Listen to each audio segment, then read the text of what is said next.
I ate sparingly from one of Tinner's trenches of Poe Poe, which was devoted exclusively for my own use, being mixed with the milky meat of ripe coconut.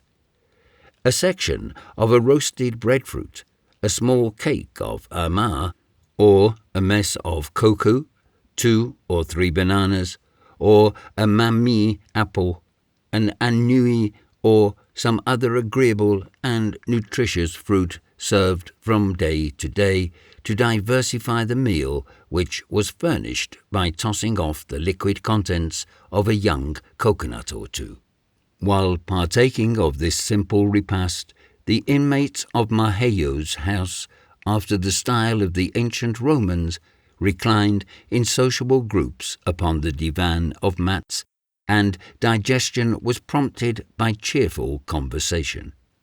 After the morning meal was concluded, pipes were lighted, and among them my own especial pipe, a present from the noble Mehevi. The islanders, who only smoke a whiff or two at a time, and at long intervals, and who keep their pipes going from hand to hand continually, regarded my systematic smoking of 4 or 5 pipefuls of tobacco in succession as something quite wonderful. When 2 or 3 pipes had circulated freely, the company gradually broke up. Maheyo went to the little hut he was forever building.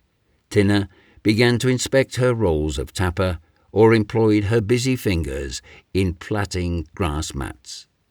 The girls anointed themselves with their fragrant oils, dressed their hair, or looked over their curious finery and compared together their ivory trinkets, fashioned out of boar's tusks or whale's teeth. The young men and warriors produced their spears, paddles, canoe gear, battle clubs, and war conch, and occupied themselves in carving all sorts of figures upon them with the pointed bits of shell or flint, and adorning them, especially the war conch, with tassels of braided bark and tufts of human hair. Some, immediately after eating, threw themselves once more upon the inviting mats, and resumed the employment of the previous night, sleeping as soundly as if they had not closed their eyes for a week. Others sallied out into the groves for the purpose of gathering fruit or fibres of bark and leaves, the last 2 being in constant requisition, and applied to 100 uses. A few, perhaps among the girls, would slip into the woods after flowers, or repair to the stream with small calabashes and coconut shells, in order to polish them by friction with a smooth stone in the water. In truth, these innocent people seemed to be at no loss for something to occupy their time, and it would be no light task to enumerate all their employments, or rather pleasures. My own mornings I spent in a variety of ways. Sometimes I rambled about from house to house, sure of receiving a cordial welcome wherever I went, or from grove to grove, and from one shady place to another, in company with Corrie Corrie and Fayaway, and a rabble-rout of merry young idlers. Sometimes I was too indolent for exercise, and accepting one of the many invitations I was continually receiving, stretched myself out on the mats of some hospitable dwelling, and occupied myself pleasantly either in watching the proceedings of those around me or taking part in them myself. Whenever I chose to do the latter, the delight of the islanders was boundless, and there was always a throng of competitors for the honour of instructing me in any particular craft. I soon became quite an accomplished hand at making tapa, could braid a grass sling as well as the best of them, and once, with my knife, carved the handle of a javelin so exquisitely that I have no doubt, to this day, Karnonu, its owner, preserves it as a surprising specimen of my skill. As noon approached, all those who had wandered forth from our habitation began to return, and when midday was fairly come, scarcely a sound was to be heard in the valley. A deep sleep fell upon all. The luxurious siesta was hardly ever omitted, except by old Maheyo, who was so eccentric a character that he seemed to be governed by no fixed principles whatever, but acting just according to the humour of the moment, slept, ate, or tinkered away at his little hut, without regard to the proprieties of time or place. Frequently he might have been seen taking a nap in the sun at noonday, or a bath in the stream of midnight. Once I beheld him perched 80 feet from the ground in the tuft of a coconut tree, smoking, and often I saw him standing up to the waist in water, engaged in plucking out the stray hairs over his beard, using a piece of mussel shell for tweezers.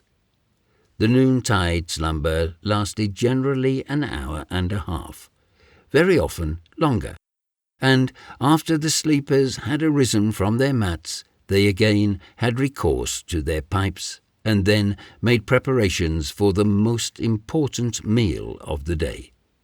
I, however, like those gentlemen of leisure who breakfast at home and dine at their club, almost invariably, during my intervals of health, enjoyed the afternoon repast with the bachelor chiefs of the Thai, who were always rejoiced to see me, and lavishly spread before me all the good things which their larder afforded.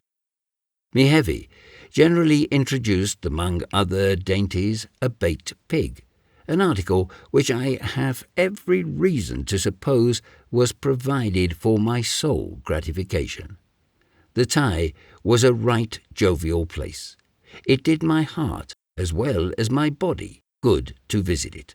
Secure from female intrusion, there was no restraint upon the hilarity of the warriors, who, like the gentlemen of Europe, after the cloth is drawn and the ladies retire, freely indulge their mirth. After spending a considerable portion of the afternoon at the Thai, I usually found myself, as the cool of the evening came on, either sailing on the little lake with Fayaway, or bathing in the waters of the stream with a number of the savages, who, at this hour, always repaired thither. As the shadows of the night approached, Mahayu's household were once more assembled under his roof. Tapers were lit, long, curious chants were raised, interminable stories were told, for which one present was little the wiser, and all sorts of social festivities served to while away the time. The young girls very often danced by moonlight in front of their dwellings. There are a great variety of these dances, in which, however, I never saw the men take part. They all consist of active, romping, mischievous evolutions in which every limb is brought into requisition. Indeed, the Marquesan girls dance all over, as it were. Not only do their feet dance, but their arms, hands, fingers, aye, their very eyes, seem to dance in their heads. The damsels wear nothing but flowers and their compendious gala tunics, and when they plume themselves for the dance, they look like a band of olive-coloured sylphides on the point of taking wing. In good sooth, they so sway their floating forms, arch their necks, toss aloft their naked arms, and glide and swim and whirl, that it was almost too much for a quiet, sober-minded, modest young man like myself. Unless some particular festivity was going forward, the inmates of Maheyo's house retired to their mats rather early in the evening, but not for the night, since, after slumbering lightly for a while, they rose again, relit their tapers, partook of the third and last meal of the day, at which poe alone was eaten, and then, after inhaling a narcotic whiff from a pipe of tobacco, dispose themselves for the great business of night, sleep. With the Marquesans, it might almost be styled the great business of life, for they pass a large portion of their time in the arms of Somnus. The native strength of their constitution is in no way shown more emphatically than in the quantity of sleep they can endure. To many of them, indeed, life is little else than an often interrupted and luxurious nap.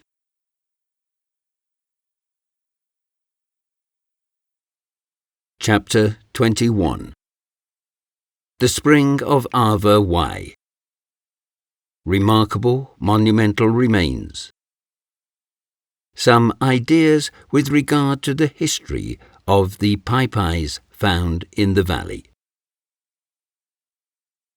Almost every country has its medicinal springs famed for their healing virtues. The Cheltenham of Taipei is embosomed in the deepest solitude, and but seldom receives a visitor.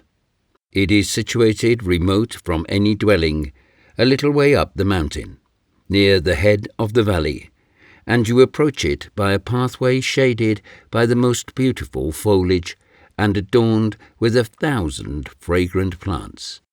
The mineral waters of Arva Y. I presume this might be translated into strong waters. Arva is the name bestowed upon a root the properties of which are both inebriating and medicinal. Y is the Marquesian word for water. The mineral waters of Arva Y ooze forth from the crevices of a rock, and gliding down its mossy side, fall at last in many clustering drops into a natural basin of stone, fringed round with grass and dewy-looking little violet-coloured flowers, as fresh and beautiful as the perpetual moisture they enjoy can make them.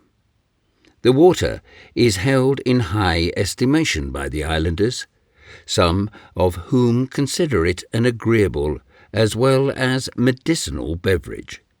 They bring it from the mountain in their calabashes, and store it away beneath heaps of leaves in some shady nook near the house. Old Maheyo had a great love for the waters of the spring. Every now and then he lugged off to the mountain a great round demijohn of calabash, and, panting with his exertions, brought it back filled with his darling fluid. The water tasted like a solution of a dozen disagreeable things, and was sufficiently nauseous to have made the fortune of the proprietor, had the spa been situated in the midst of any civilized community. As I am no chemist, I cannot give a scientific analysis of the water. All I know about the matter is that one day Maheyo, in my presence, poured out the last drop from his huge calabash, and I observed at the bottom of the vessel a small quantity of gravelly sediment very much resembling our common sand.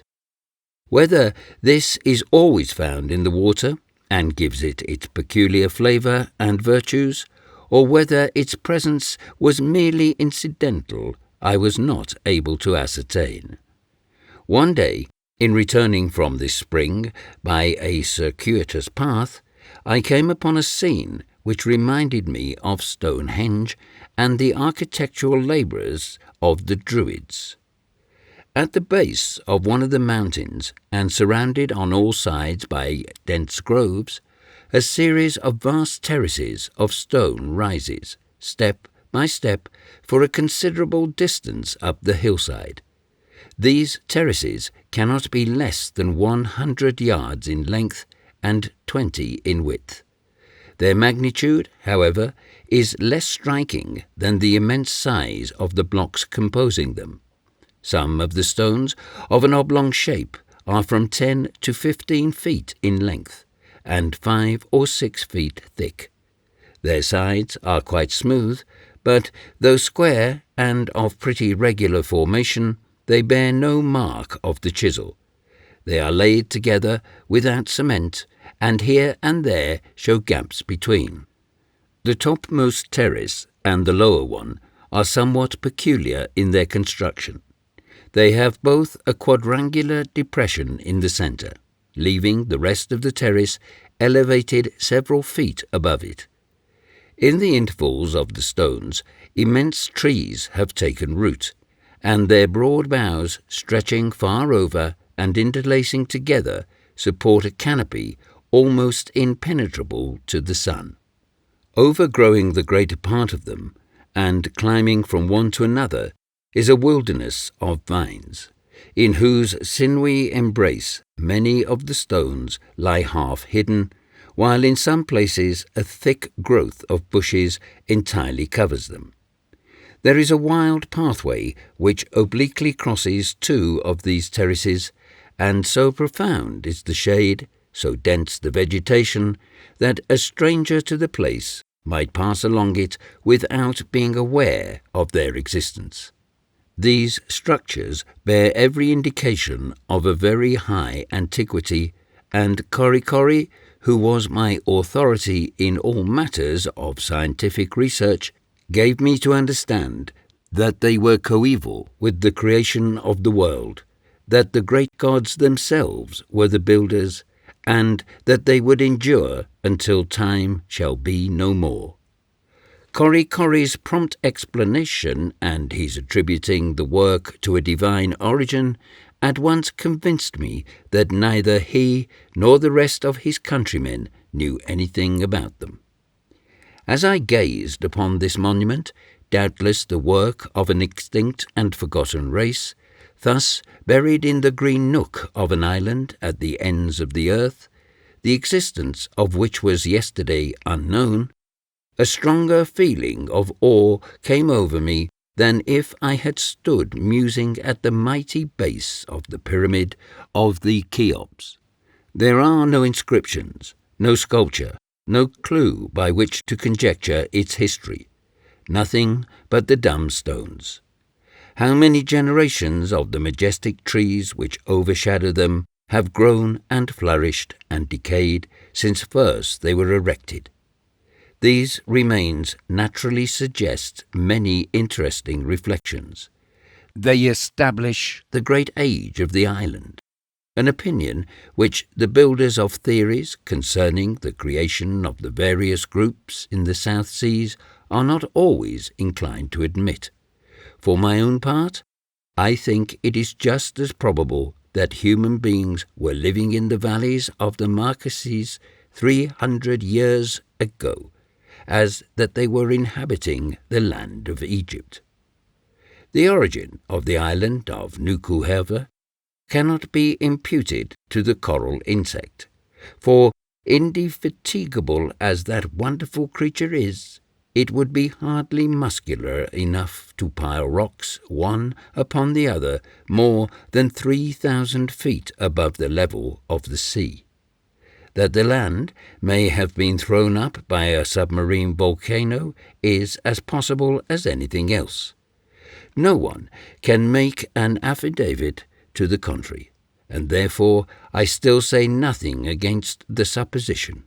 Indeed, were geologists to assert that the whole continent of America had in like manner been formed by the simultaneous explosion of a train of Etnas laid under the water all the way from the North Pole to the parallel of Cape Horn, I am the last man in the world to contradict them.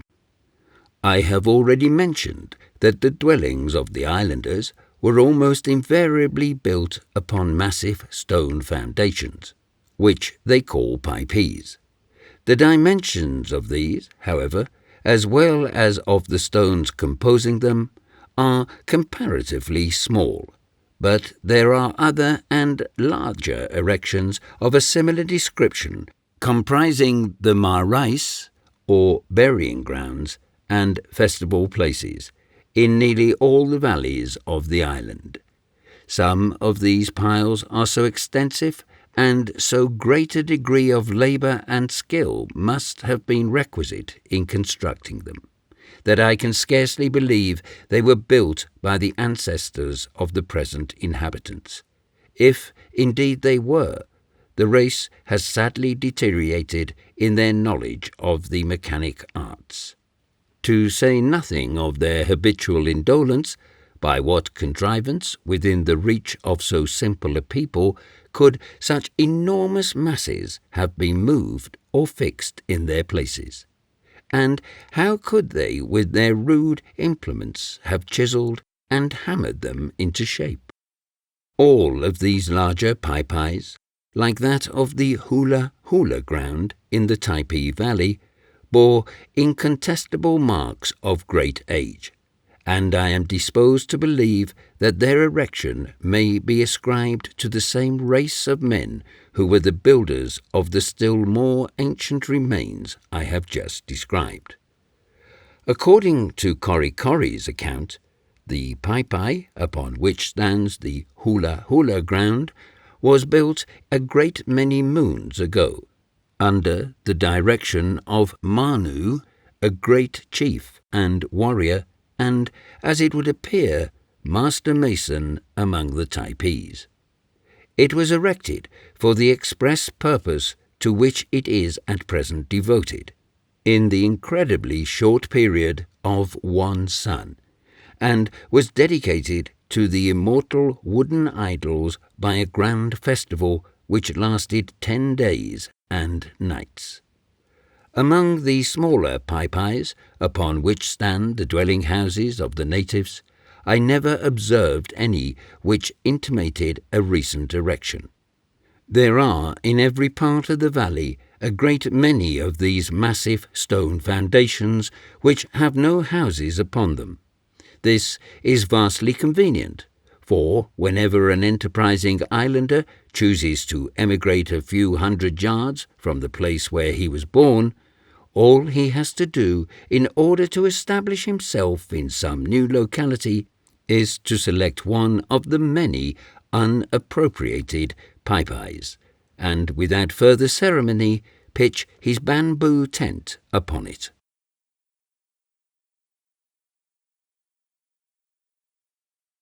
Chapter 22. Preparations for a grand festival in the valley. Strange doings in the taboo groves. Monument of Calabashes. Gala Costume of the Typee damsels. Departure for the festival. From the time that my lameness had decreased, I had made a daily practice of visiting Heavy at the Tai, who invariably gave me a most cordial reception. I was always accompanied in these excursions by Fayaway and the ever-present Korikori. The former, as soon as we reached the vicinity of the Tai, which was rigorously tabooed to the whole female sex, withdrew to a neighbouring hut, as if her feminine delicacy restricted her from approaching a habitation which might be regarded as a sort of bachelor's hall. And, in good truth, it might well have been so considered. Although it was the permanent residence of several distinguished chiefs, and the noble Heavy in particular, it was still, at certain seasons, the favourite haunt of all the jolly, talkative, and elderly savages of the Vale, who resorted thither in the same way that similar characters frequent a tavern in civilized countries. There they would remain hour after hour, chatting, smoking, eating poe, or busily engaged in sleeping for the good of their constitutions. This building appeared to be the headquarters of the valley, where all flying rumours concentrated, and to have seen it filled with a crowd of the natives, all males, conversing in animated clusters, while multitudes were continually coming and going, one would have thought it a kind of savage exchange, where the rise and fall of Polynesian stock was discussed. Me Heavy acted as supreme lord over the place, spending the greater portion of his time there, and often when, at particular hours of the day, it was deserted by nearly everyone else except the verd antique-looking centenarians, who were fixtures in the building, the chief himself was sure to be found enjoying his otium cum dignitate upon the luxurious mats which covered the floor. Whenever I made my appearance, he invariably rose, and, like a gentleman doing the honours of his mansion, invited me to repose myself wherever I pleased, and calling out, "Tamari," boy, a little fellow would appear, and then, retiring for an instant, return with some savoury mess, from which the chief would press me to regale myself. To tell the truth, Me Heavy was indebted to the excellence of his viands for the honour of my repeated visits, a matter which cannot appear singular, when it is borne in mind that bachelors, all the world over, are famous for serving up unexceptionable repasts. One day, on drawing near to the Thai, I observed that extensive preparations were going forward, plainly betokening some approaching festival. Some of the symptoms reminded me of the stir produced among the scullions of a large hotel, where a grand jubilee dinner is about to be given. The natives were hurrying about hither and thither, engaged in various duties, some lugging off to the stream enormous hollow bamboos for the purpose of filling them with water, others chasing furious-looking hogs through the bushes in their endeavours to capture them, and numbers employed in kneading great mountains of poe heaped up in huge wooden vessels. After observing these lively indications for a while, I was attracted to the neighbouring grove by a prodigious squeaking which I heard there. On reaching the spot, I found it proceeded from a large hog which a number of natives were forcibly holding to the earth, while a muscular fellow, armed with a bludgeon, was ineffectually aiming murderous blows at the skull of the unfortunate porker. Again and again he missed his writhing and struggling victim, but though puffing and panting with his exertions, he still continued them, and, after striking a sufficient number of blows to have demolished an entire drove of oxen, with one crashing stroke he laid him dead at his feet. Without letting any blood from the body, it was immediately carried to a fire which had been kindled near at hand, and 4 savages, taking hold of the carcass by its legs, passed it rapidly to and fro in the flames. In a moment the smell of burning bristles betrayed the object of this procedure. Having got thus far in the matter, the body was removed to a little distance, and, being disembowelled, the entrails were laid aside as choice parts, and the whole carcass thoroughly washed with water. An ample, thick green cloth, composed of the long, thick leaves of a species of palm tree, ingeniously tacked together with little pins of bamboo, was now spread upon the ground, in which the body, being carefully rolled, it was borne to an oven previously prepared to receive it. Here it was at once laid upon the heated stones at the bottom, and covered with thick layers of leaves, the whole being quickly hidden from sight by a mound of earth raised over it. Such is the summary style in which the Typees convert perverse-minded and rebellious hogs into the most docile and amiable pork, a morsel of which placed on the tongue melts like a soft smile from the lips of beauty. I commend their peculiar mode of proceeding to the consideration of all butchers, cooks and housewives. The hapless porker, whose fate I have just rehearsed, was not the only one who suffered in that memorable day.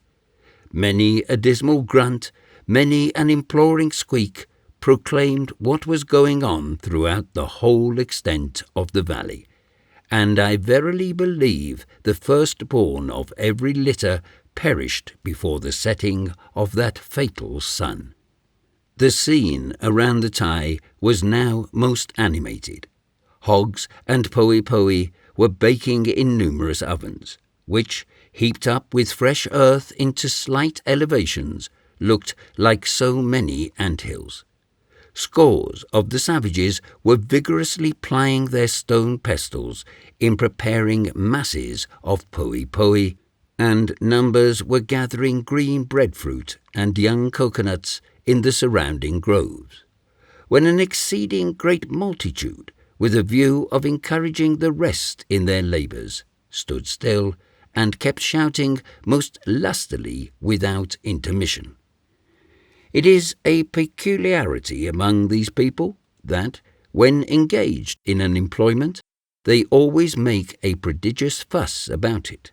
So seldom do they ever exert themselves, that when they do work, they seem determined that so meritorious an action shall not escape the observation of those around, if, for example, they have occasion to remove a stone to a little distance, which perhaps might be carried by 2 able-bodied men, a whole swarm gather about it, and, after a vast deal of palavering, lift it up among them, everyone struggling to get hold of it, and bear it off yelling and panting as if accomplishing some mighty achievement. Seeing them on these occasions, one is reminded of an infinity of black ants clustering about and dragging away to some hole the leg of a deceased fly. Having for some time attentively observed these demonstrations of good cheer, I entered the Typee, where Mehevi sat complacently looking out upon the busy scene and occasionally issuing his orders. The chief appeared to be in an extraordinary flow of spirits, and gave me to understand that on the morrow there would be grand doings in the groves generally, and at the Typee in particular, and urged me by no means to absent myself. In commemoration of what event, however, or in honour of what distinguished personage, the feast was to be given, altogether past my comprehension. Mehevi sought to enlighten my ignorance, but he failed as signally as when he had endeavoured to initiate me into the perplexing arcana of the taboo.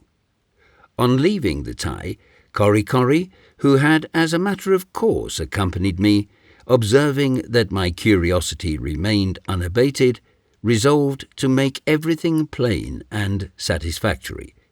With this intent, he escorted me through the taboo groves, pointing out to my notice a variety of objects, and endeavoured to explain them in such an indescribable jargon of words that it almost put me in bodily pain to listen to him.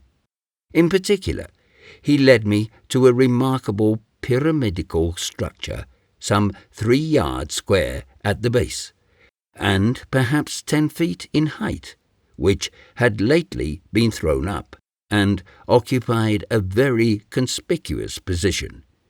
It was composed principally of large empty calabashes, with a few polished coconut shells, and looked not unlike a cenotaph of skulls.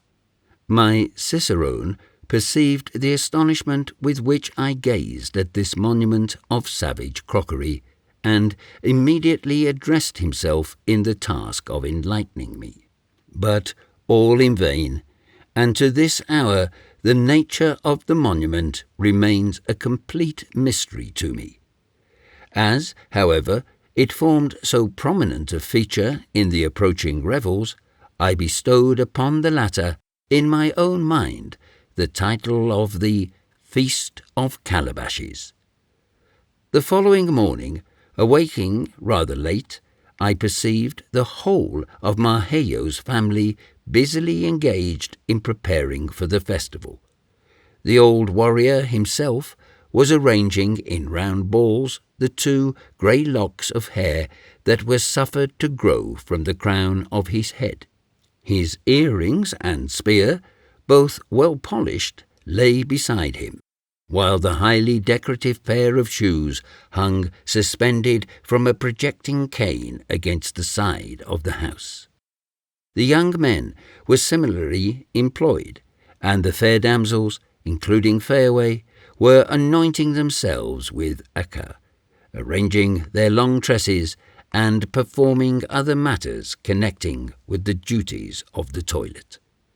Having completed their preparations, the girls now exhibited themselves in gala costume, the most conspicuous feature of which was a necklace of beautiful white flowers, with the stems removed and strung closely together upon a single fibre of tappa.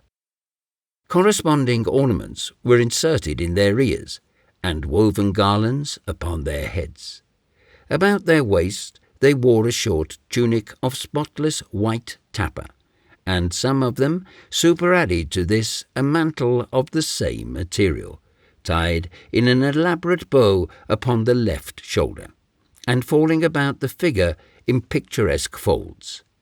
Thus arrayed, I would have matched the charming Fairway against any beauty in the world.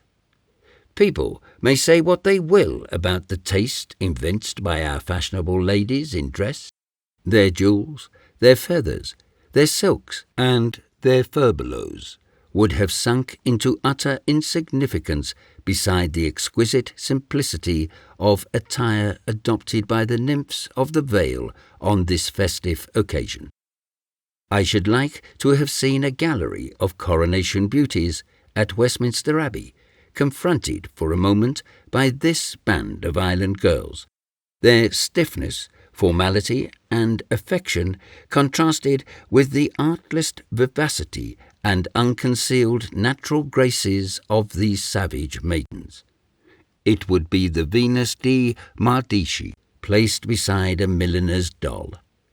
It was not long before Corry and myself were left alone in the house, the rest of its inmates having departed for the taboo groves. My valet was all impatience to follow them, and was as fidgety about my dilatory movements as a dinner-out waiting hat in hand at the bottom of the stairs for some lagging companion. At last, yielding to his importunities, I set out for the Thai.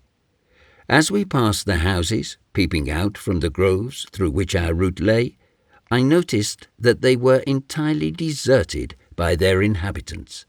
When we reached the rock that abruptly terminated the path and concealed us from the festive scene, wild shouts and a confused blending of voices assured me that the occasion, whatever it might be, had drawn together a great multitude. Corry, previous to mounting the elevation, paused for a moment like a dandy at a ballroom door to put a hasty finish to his toilet. During this short interval, the thought struck me that I ought myself perhaps to be taking some little pains with my appearance. But as I had no holiday raiment, I was not a little puzzled to devise some means of decorating myself. However, as I felt desirous to create a sensation, I determined to do all that lay in my power, and, knowing that I could not delight the savages more than by conforming to their style of dress, I removed from my person the large robe of tappa which I was accustomed to wear over my shoulders whenever I sallied into the open air, and remained merely girt about with a short tunic descending from my waist to my knees. My quick-witted attendant fully appreciated the compliment I was paying to the costume of his race, and began more sedulously to arrange the folds of the one only garment which remained to me. Whilst he was doing this, I caught sight of a knot of young lasses, who were sitting near us on the grass, surrounded by heaps of flowers, which they were forming into garlands. I motioned to them to bring some of their handiwork to me, and in an instant a dozen wreaths were at my disposal. One of them I put round the apology for a hat which I had been forced to construct for myself out of palmetto leaves, and some of the others I converted into a splendid girdle. These operations finished, with the slow and dignified step of a full-dressed beau, I ascended the rock.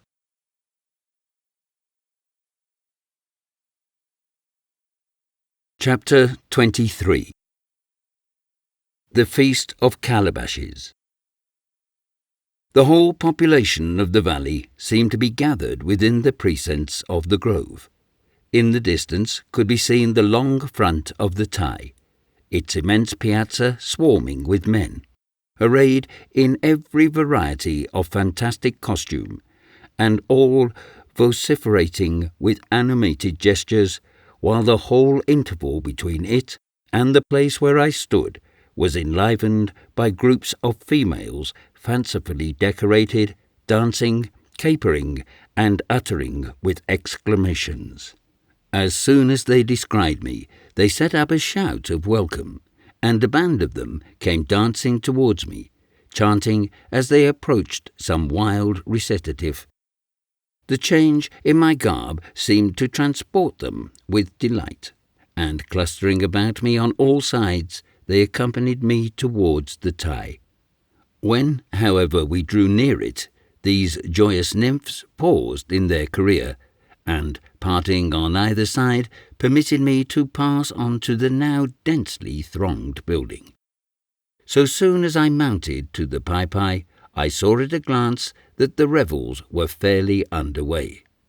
What lavish plenty reigned around! Warwick, feasting his retainers with beef and ale, was a niggard to the noble Mehevi. All along the piazza of the Typee were arranged elaborately carved canoe-shaped vessels, some 20 feet in length, tied with newly made poe and sheltered from the sun by the broad leaves of the banana. At intervals were heaps of green breadfruit, raised in pyramidical stacks, resembling the regular piles of heavy shot to be seen in the yard of an arsenal. Inserted into the interstices of the huge stones which formed the Typee were large boughs of trees, hanging from the branches of which, and screened from the sun by their foliage, were innumerable little packages with leafy coverings, containing the meat of the numerous hogs which had been slain, done up in this manner to make it more accessible to the crowd. Leaning against the railing on the piazza were an immense number of long, heavy bamboos, plugged at the lower end and with their projecting muzzles stuffed with a wad of leaves. These were filled with water from the stream, and each of them might hold from 4 to 5 gallons. The banquet being thus spread, naught remained but for everyone to help himself at his pleasure. Accordingly, not a moment passed but the transplanted boughs I have mentioned were rifled by the throng of the fruit they certainly had never borne before. Calabashes of poe were continually being replenished from the extensive receptacle in which that article was stored, and multitudes of little fires were kindled about the Typee for the purpose of roasting the breadfruit. Within the building itself was presented a most extraordinary scene.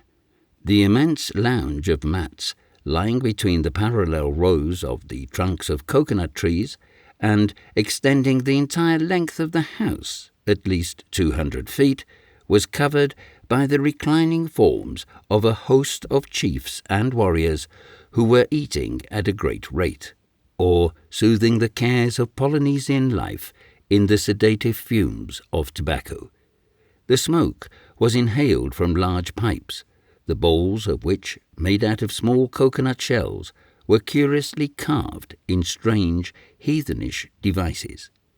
These were passed from mouth to mouth by the recumbent smokers, each of whom, taking 2 or 3 prodigious whiffs, handed the pipe to his neighbour, sometimes for that purpose stretching indolently across the body of some dozing individual whose exertions at the dinner-table had already induced sleep.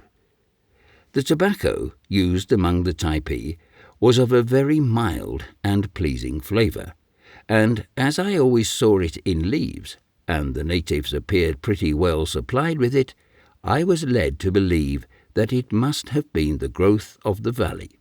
Indeed, Corry Corry gave me to understand that this was the case, but I never saw a single plant growing on the island. At Nuku Hava, and I believe in all the other valleys, the weed is very scarce, being only obtained in small quantities from foreigners, and smoking is consequently with the inhabitants of these places a very great luxury. How it was that the Typees were so well furnished with it, I cannot divine. I should think them too indolent to devote any attention to its culture, and, indeed, as far as my observation extended, not a single atom of the soil was under any other cultivation than that of shower and sunshine. The tobacco plant, however, like the sugar cane, may grow wild in some remote part of the vale. There were many in the Tai for whom the tobacco did not furnish a sufficient stimulus, and who accordingly had recourse to Arva as a more powerful agent in producing the desired effect. Arva is a root very generally dispersed over the South Seas, and from it is extracted a juice, the effects of which upon the system are at first stimulating in a moderate degree, but it soon relaxes the muscles and, exerting a narcotic influence, produces a luxurious sleep. In the valley, this beverage was universally prepared in the following way. Some half-dozen young boys seated themselves in a circle around an empty wooden vessel, each one of them being supplied with a certain quantity of the roots of the Arva, broken into small bits and laid by his side.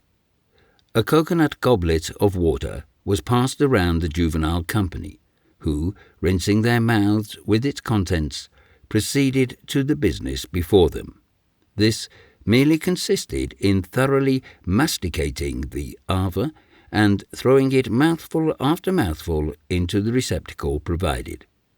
When a sufficient quantity had been thus obtained, water was poured upon the mass, and being stirred about with the forefinger of the right hand, the preparation was soon in readiness for use. The Arva has medicinal qualities. Upon the Sandwich Isles it has been employed with no small success in the treatment of scrofulous affections, and in combating the ravages of a disease for whose frightful inroads the ill-starred inhabitants of that group are indebted to their foreign benefactors. But the tenants of the Typee Valley, as yet exempt from these inflictions, generally employ the Arva as a minister to social enjoyment, and a calabash of the liquid circulates among them as the bottle with us. Mihevi, who was greatly delighted with the change in my costume, gave me a cordial welcome. He had reserved for me a most delectable mess of koku, well knowing my partiality for that dish, and had likewise selected 3 or 4 young coconuts, several roasted breadfruit, and a magnificent bunch of bananas for my especial comfort and gratification. These various matters were at once placed before me, but Corry Corry deemed the banquet entirely insufficient for my wants until he had supplied me with one of the leafy packages of pork which, notwithstanding the somewhat hasty manner in which it had been prepared, possessed a most excellent flavour, and was surprisingly sweet and tender. Pork is not a staple article of food among the people of the Marquises. Consequently, they pay little attention to the breeding of the swine. The hogs are permitted to roam at large on the groves, where they obtain no small part of their nourishment from the coconuts which continually fall from the trees. But it is only after the infinite labour and difficulty that the hungry animal can pierce the husk and shell so as to get at the meat. I have frequently been amused at seeing one of them, after crunching the obstinate nut with his teeth for a long time unsuccessfully, get into a violent passion with it. He would then root furiously under the coconut and, with a fling of his snout, toss it before him on the ground. Following it up, he would crunch at it again savagely for a moment, and then next knock it on one side, pausing immediately after, as if wondering how it could so suddenly have disappeared. In this way, the persecuted coconuts were often chased half across the valley. The second day of the Feast of Calabashes was ushered in by still more uproarious noises than the first. The skins of innumerable sheep seemed to be resounding to the blows of an army of drummers. Startled from my slumbers by the din, I leaped up and found the whole household engaged in making preparations for immediate departure. Curious to discover of what strange events these novel sounds might be the precursors, and not a little desirous to catch a sight of the instruments which produced the terrific noise, I accompanied the natives as soon as they were in readiness to depart for the taboo groves. The comparatively open space that extended from the Tai toward the rock, to which I have before alluded as forming the ascent to the place, was, with the building itself, now altogether deserted by the men, the whole distance being filled by bands of females shouting and dancing under the influence of some strange excitement.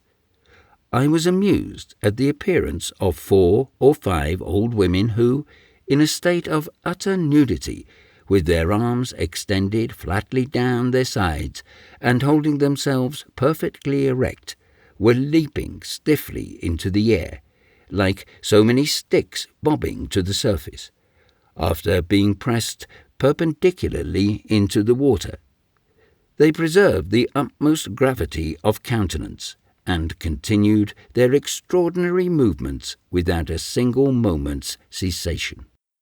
They did not appear to attract the observation of the crowd around them, but I must candidly confess that for my own part I stared at them most pertinaciously. Desirous of being enlightened in regard to the meaning of this peculiar diversion, I turned inquiringly to Corry. That learned Typee immediately proceeded to explain the whole matter thoroughly. But all that I could comprehend from what he said was that the leaping figures before me were bereaved widows, whose partners had been slain in battle many moons previously, and who, at every festival, gave public evidence in this manner of their calamities. It was evident that Corry considered this an all-sufficient reason for so indecorous a custom, but I must say that it did not satisfy me as to its propriety. Leaving these afflicted females, we passed on to the hula ground. Within the spacious quadrangle, the whole population of the valley seemed to be assembled, and the sight presented was truly remarkable. Beneath the sheds of bamboo, which opened towards the interior of the square, reclined the principal chiefs and warriors, while a miscellaneous throng lay at their ease under the enormous trees which spread a majestic canopy overhead.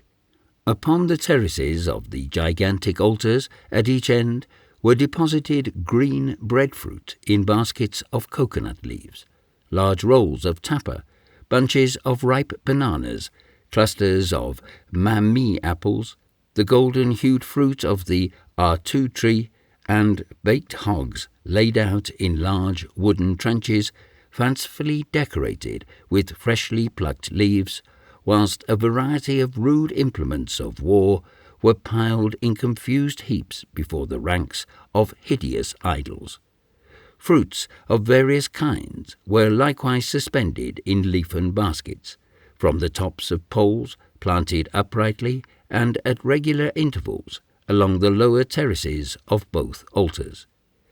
At their base were arranged 2 parallel rows of cumbersome drums, standing at least 15 feet in height and formed from the hollow trunks of large trees. Their heads were covered with shark skins, and their barrels were elaborately carved with various quaint figures and devices. At regular intervals they were bound round by a species of sinnate of various colours, and strips of native cloth flattened upon them here and there. Behind these instruments were built slight platforms, upon which stood a number of young men who, beating violently with the palms of their hands upon the drumheads, produced those outrageous sounds which had awakened me in the morning. Every few minutes these musical performers hopped down from their elevation into the crowd below, and their places were immediately supplied by fresh recruits. Thus an incessant din was kept up that might have startled pandemonium. Precisely in the middle of the quadrangle were placed perpendicularly in the ground 100 or more slender, fresh-cut poles, stripped of their bark and decorated at the end with a floating pennon of white tapa, the whole being fenced about with a little picket of canes. For what purpose these angular ornaments were intended, I in vain endeavoured to discover. Another most striking feature of the performance was exhibited by a score of old men, who sat cross-legged in the little pulpits which encircled the trunks of the immense trees growing in the middle of the enclosure. These venerable gentlemen, who I presume were the priests, kept up an uninterrupted monotonous chant, which was partly drowned in the roar of drums. In the right hand they held a finely woven grass fan, with a heavy black wooden handle curiously chased. These fans they kept in continual motion. But no attention whatever seemed to be paid to the drummers or to the old priests, the individuals who composed the vast crowd present being entirely taken up in chanting and laughing with one another, smoking, drinking, Arva, and eating. For all the observation it attracted, or the good it achieved, the whole savage orchestra might, with great advantage to its own members and the company in general, have ceased the prodigious uproar they were making. In vain I questioned Korry and others of the natives as to the meaning of the strange things that were going on. All their explanations were conveyed in such a mass of outlandish gibberish and gesticulation that I gave up the attempt in despair. All that day the drums resounded, the priests chanted, and the multitude feasted and roared till sunset, when the throng dispersed, and the taboo groves were again abandoned to quiet and repose.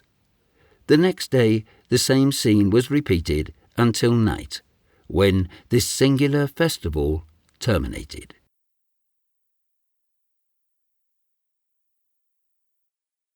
Chapter 24. Ideas suggested by the Feast of Calabashes.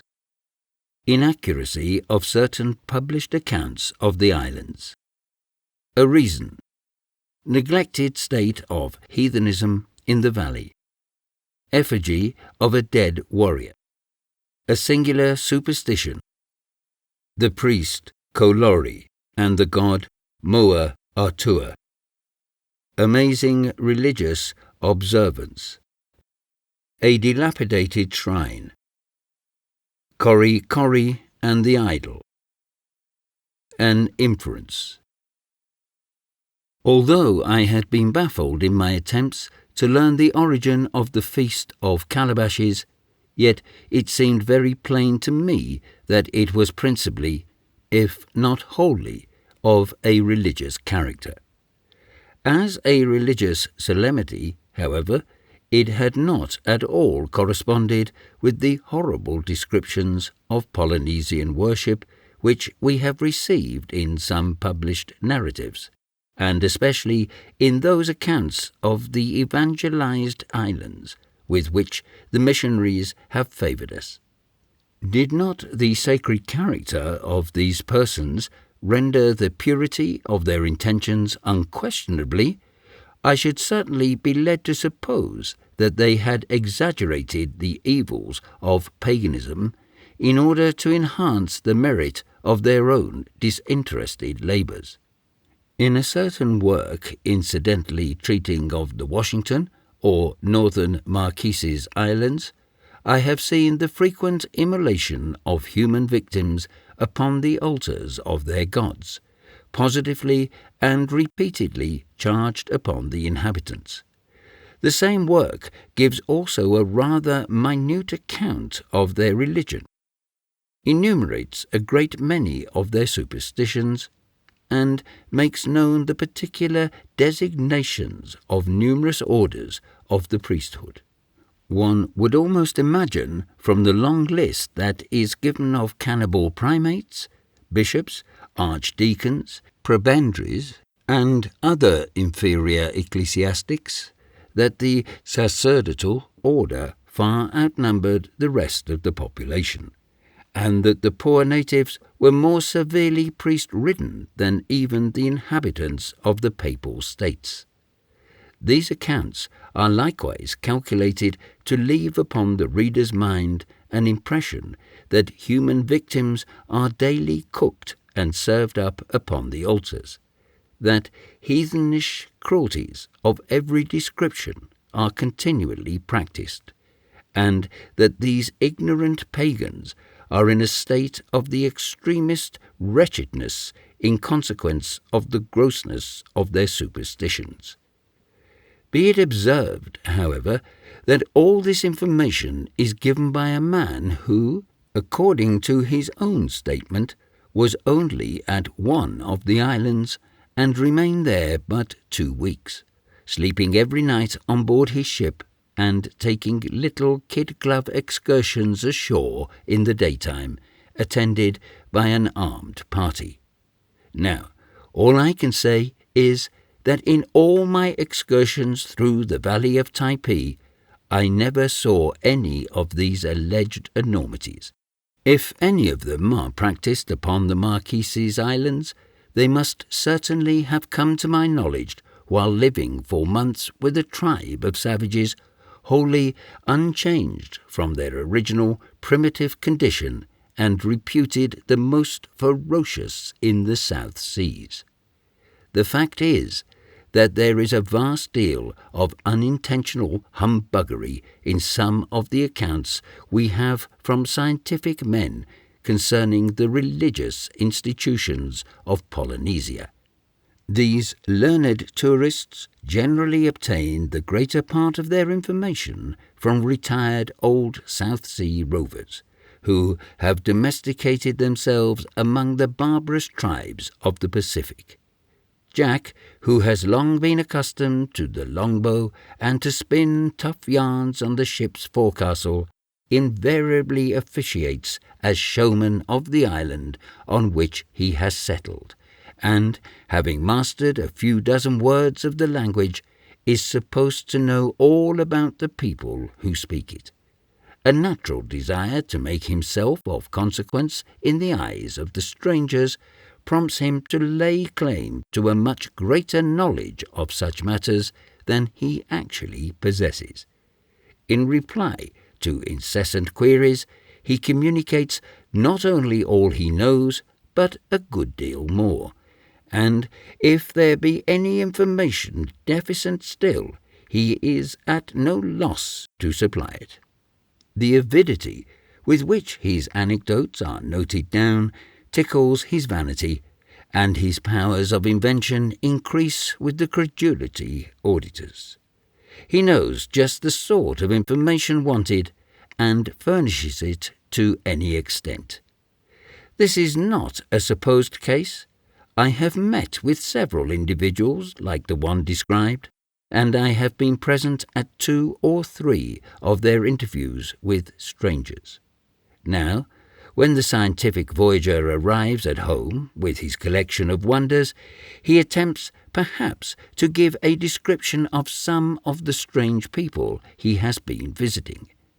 Instead of representing them as a community of lusty savages who are leading a merry, idle, innocent life, he enters into a very circumstantial and learned narrative of certain unaccountable superstitions and practices, about which he knows as little as the islanders themselves.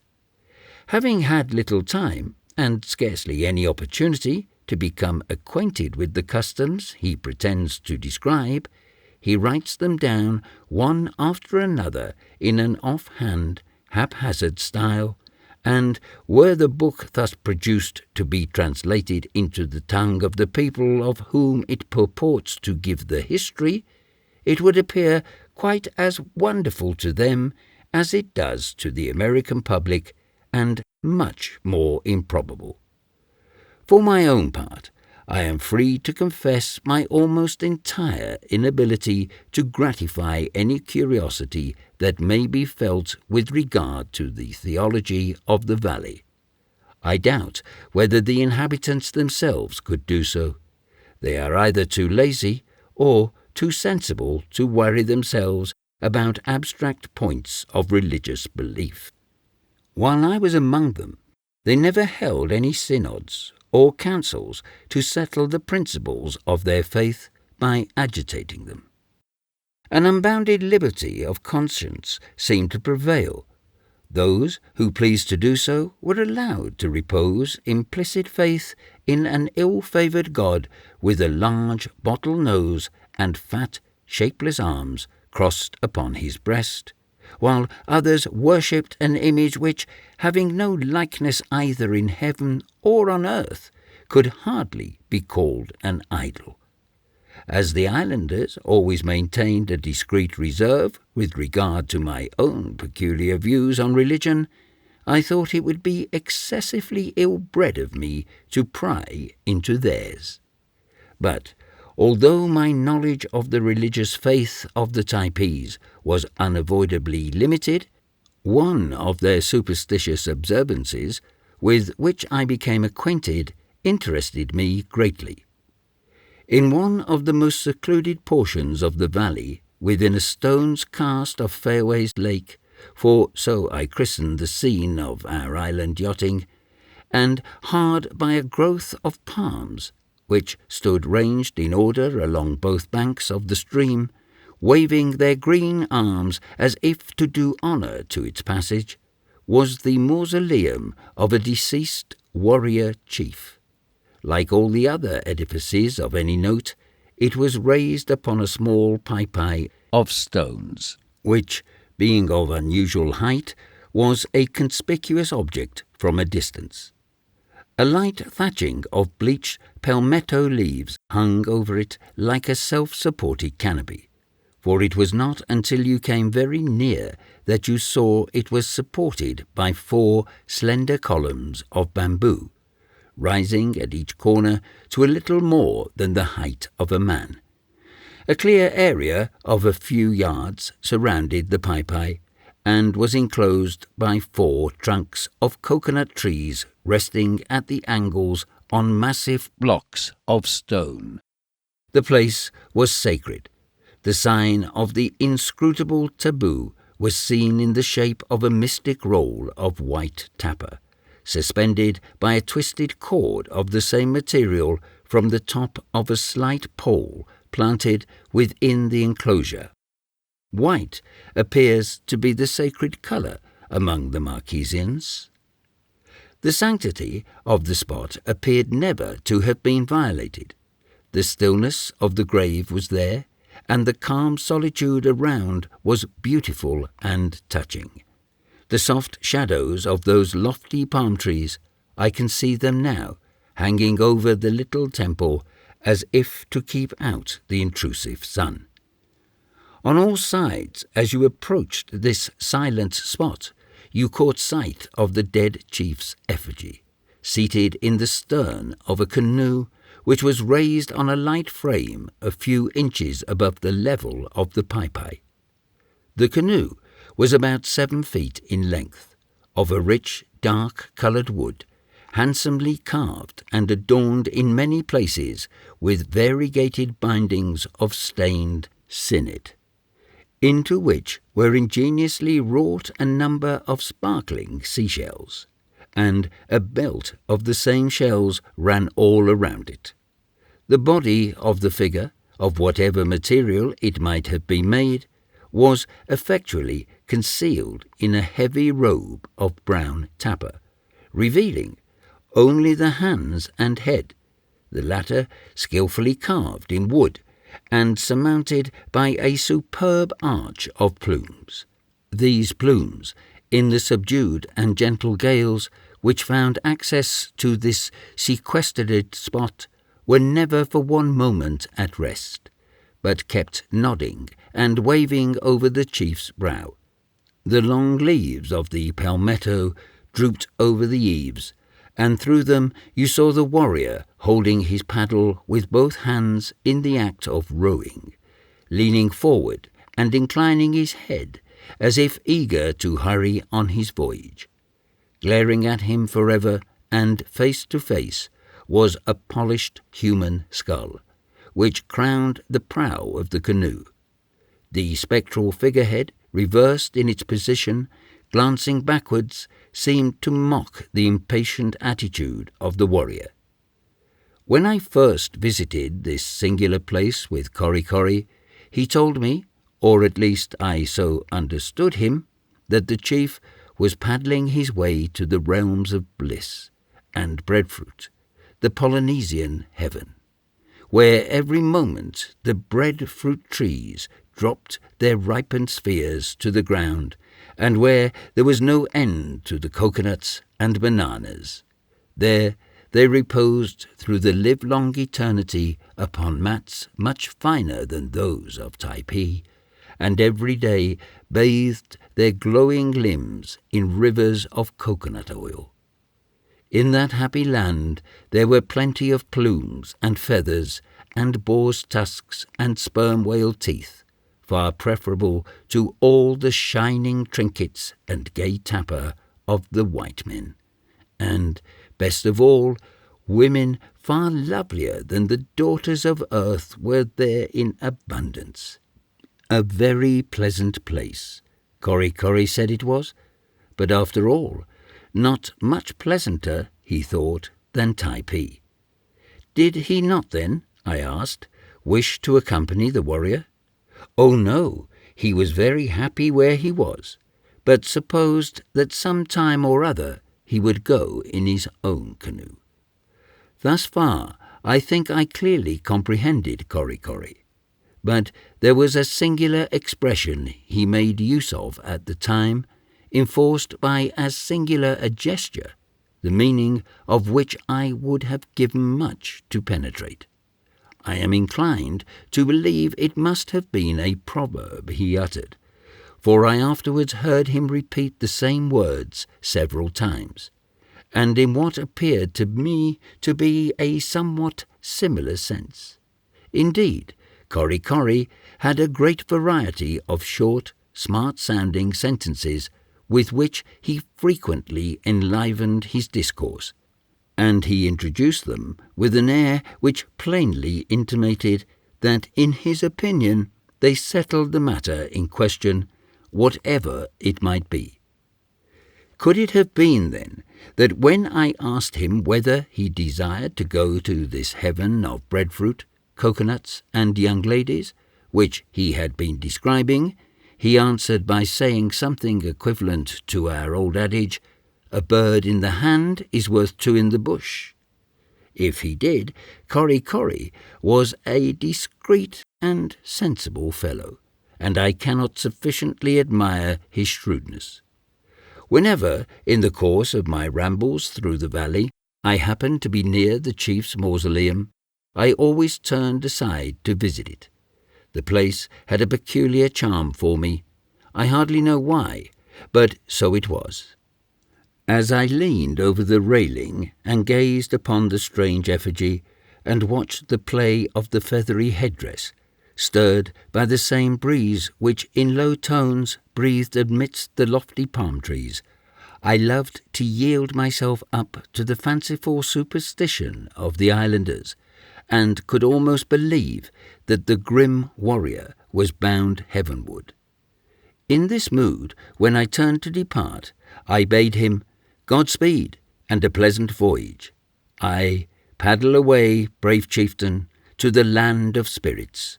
To the material eye thou makest but little progress, but with the eye of faith I see thy canoe cleaving the bright waves which die away on those dimly looming shores of paradise.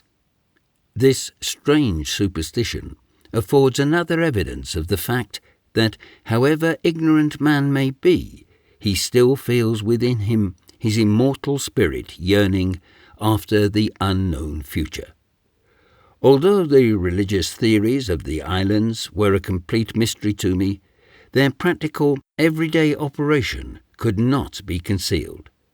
I frequently passed the little temples reposing in the shadows of the taboo groves and beheld the offerings. Mouldy fruit spread out upon a rude altar, or hanging in half-decayed baskets around some uncouth, jolly-looking image. I was present during the continuance of the festival.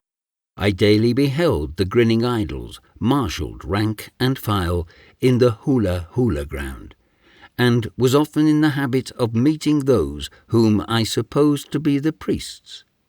But the temples seemed to be abandoned to solitude. The festival had been nothing more than a jovial mingling of the tribe. The idols were quite harmless as any other logs of wood, and the priests were the merriest dogs in the valley. In fact, religious affairs in Typee were at a very low ebb.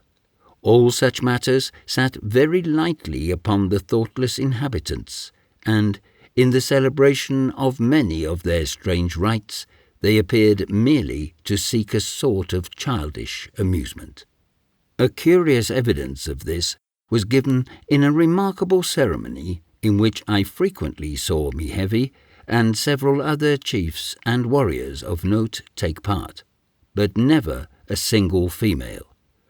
Among those whom I looked upon as forming the priesthood of the valley, there was one in particular who often attracted my notice, and whom I could not help regarding as the head of the order. He was a noble-looking man, in the prime of his life, and of a most benignant aspect. The authority this man, whose name was Kolori, seemed to exercise over the rest the episcopal part he took in the Feast of the Calabashes, his sleek and complacent appearance, the mystic characters which were tattooed upon his chest, and above all the mitre he frequently wore in the shape of a towering headdress consisting of part of a coconut branch, the stalk planted uprightly on his brow, and the leaflets gathered together and passed round the temples and behind the ears. All these pointed him out as Lord Primate of Typee. Kolori was a sort of Knight Templar, a soldier priest, for he often wore the dress of the Marquesan warrior, and always carried a long spear which, instead of terminating in a paddle at the lower end, after the general fashion of these weapons, was curved into a heathenish-looking little image. This instrument, however, might perhaps have been emblematic of his double functions. With one end in carnal combat, he transfixed the enemies of his tribe, and with the other, as a pastoral crook, he kept in order his spiritual flock. But this is not all I have to say about Kolori. His martial grace very often carried about with him what seemed to me the half of a broken war club. It was swathed round with ragged bits of white tappa, and the upper part, which was intended to represent a human head, was embellished with a strip of scarlet cloth of European manufacture. It required little observation to discover that this strange object was revered as a god. By the side of the big and lusty images standing sentinel over the altars of the hula-hula ground, it seemed a mere pygmy in tatters. But appearances all over the world are deceptive. Little men are sometimes very potent, and rags sometimes cover very extensive pretensions. In fact, this funny little image was the crack god of the island, lording it all over the wooden lubbers who looked so grim and dreadful. Its name was Moa Artua. The word Artua, although having some other significations, is in nearly all the Polynesian dialects used as the general designation of the gods. And it was in honour of Moa Artua, and for the entertainment of those who believe in him, that the curious ceremony I am about to describe was observed. Mihevi and the chieftains of the Tai have just risen from their noontide slumbers. There are no affairs of state to dispose of, and having eaten 2 or 3 breakfasts in the course of the morning, the magnates of the valley feel no appetite as yet for dinner. How are their leisure moments to be occupied? They smoke, they chat, and at last one of their number makes a proposition to the rest, who, joyfully acquiescing, he darts out of the house, leaps from the paepae, and disappears in the grove. Soon you see him returning with Kolori, who bears the god Moa Artua in his arms, and carries in one hand a small trough, hollowed out in the likeness of a canoe. The priest comes along, dangling his charge as if it were a lachrymose infant he was endeavouring to put into a good humour. Presently, entering the Tai, he seats himself on the mats as composedly as a juggler about to perform his sleight of hand tricks, and, with the chiefs disposed in a circle around him, commences his ceremony.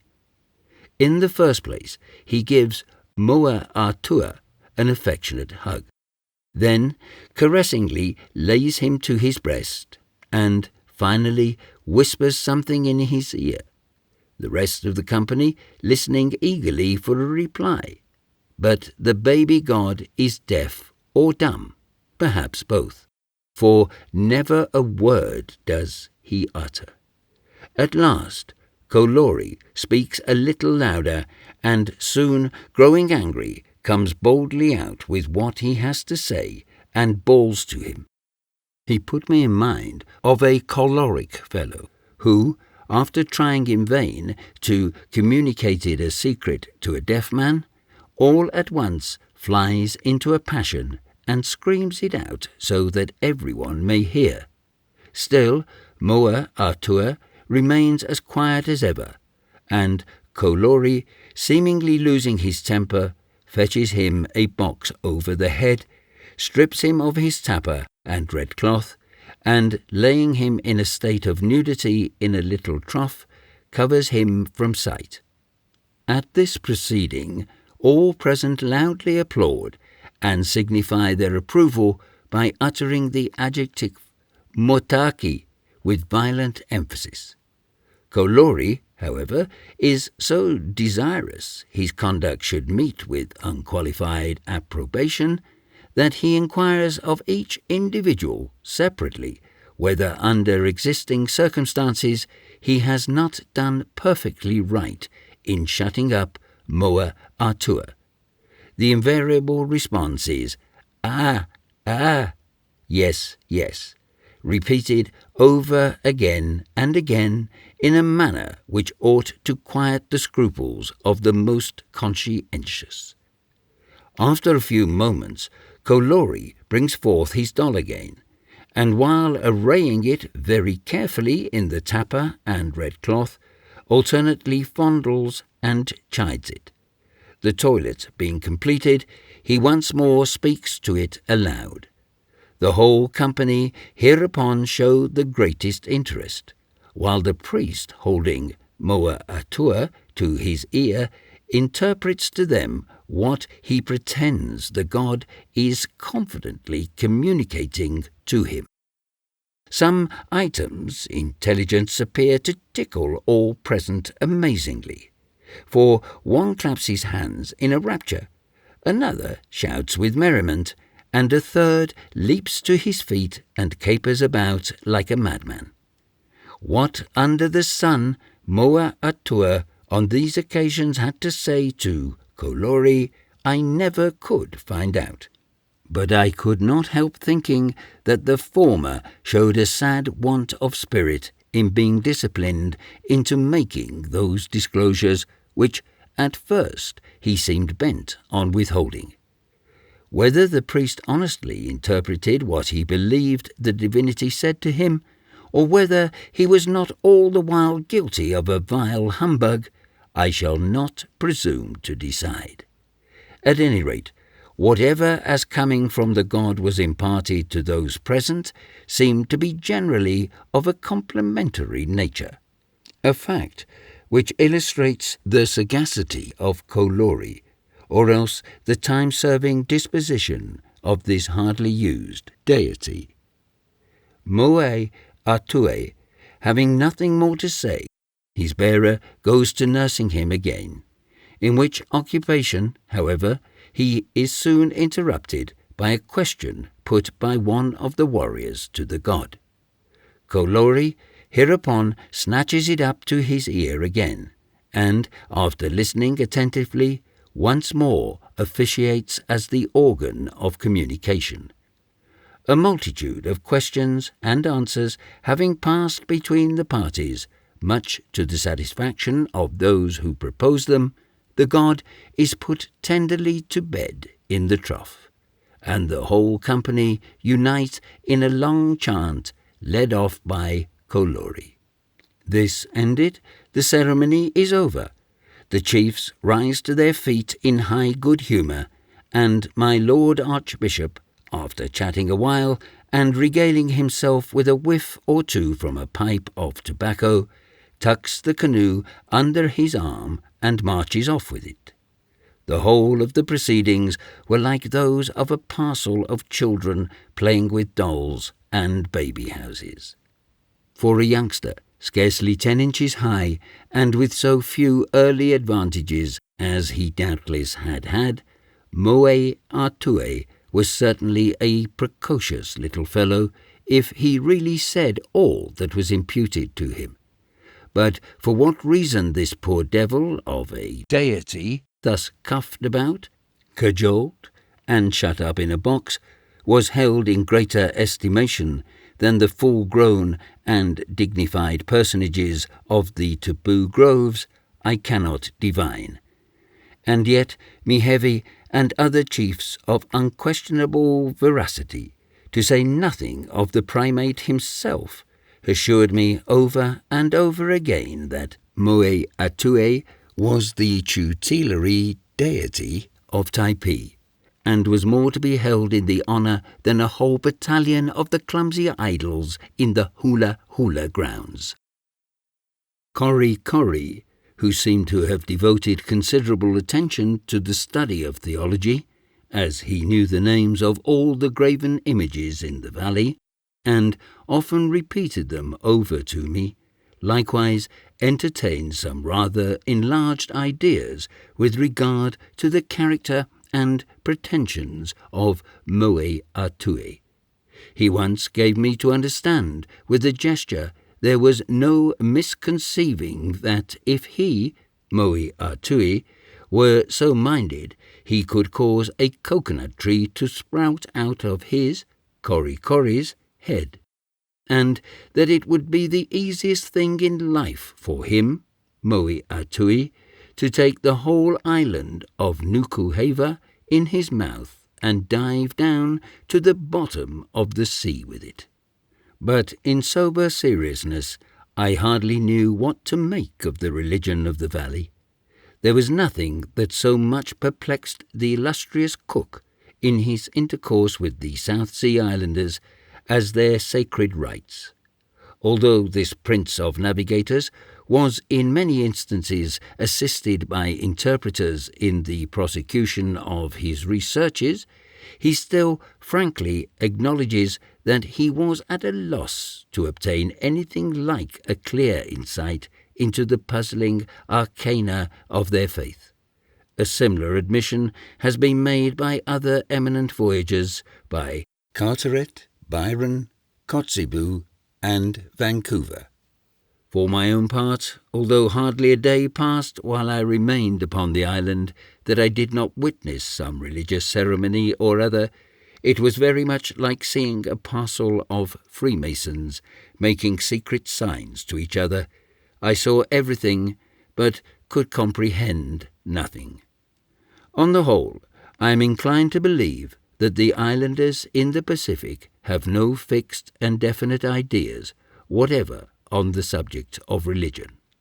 I am persuaded that Kolori himself would be effectually posed were he called upon to draw up the articles of his faith and pronounce the creed by which he hoped to be saved. In truth, the Typees, so far as their actions evince, submitted to no laws human or divine, always excepting the thrice mysterious taboo. The independent electors of the valley were not to be browbeaten by chiefs, priests, idol, or devils.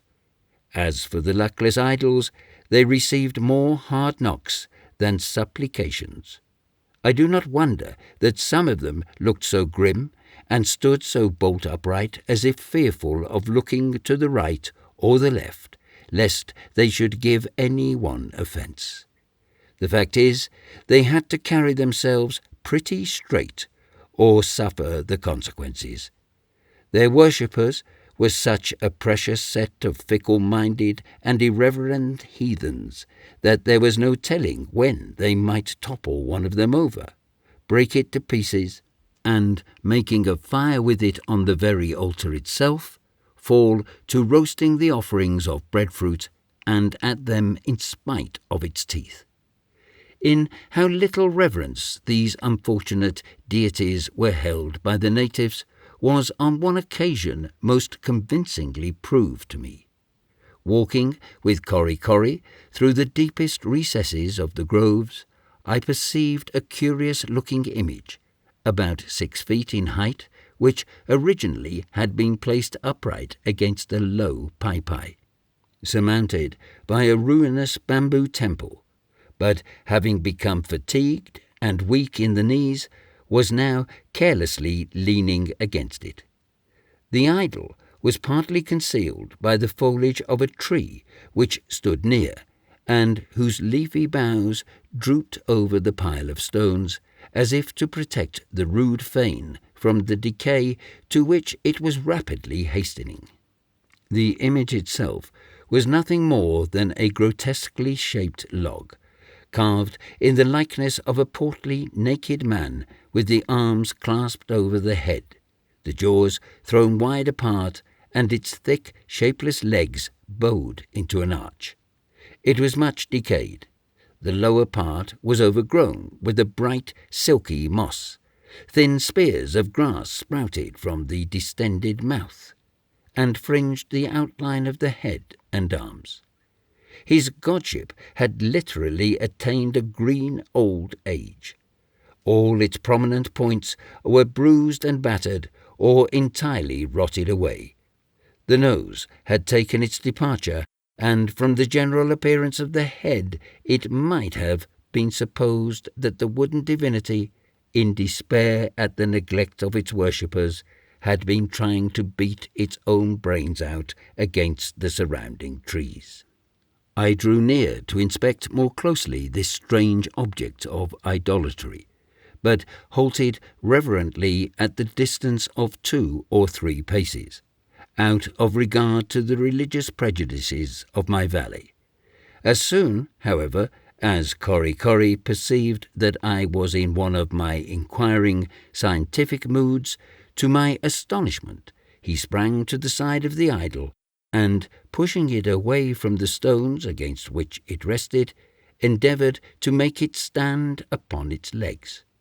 But the divinity had lost the use of them altogether, and while Corry was trying to prop it up, placing a stick between it and the Typee, the monster fell clumsily to the ground, and would have infallibly have broken its neck had not Corry providently broken its fall by receiving its whole weight on his own half-crushed back.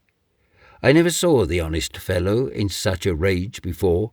He leaped furiously to his feet, and, seizing the stick, began beating the poor image, every moment or two pausing and talking to it in the most violent manner, as if upbraiding it for the accident.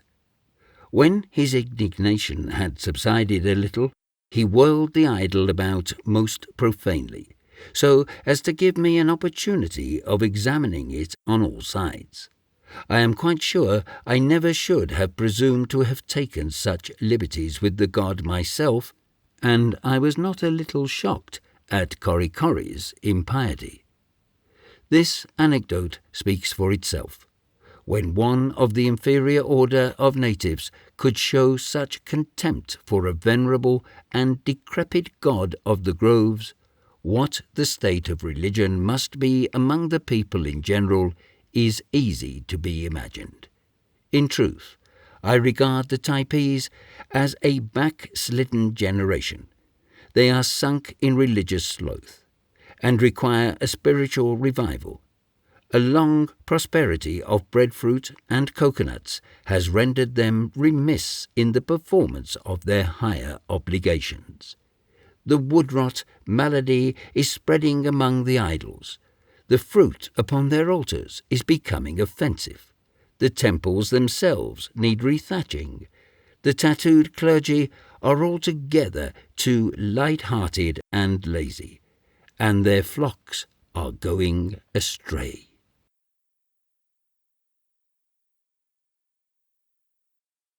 Chapter 25.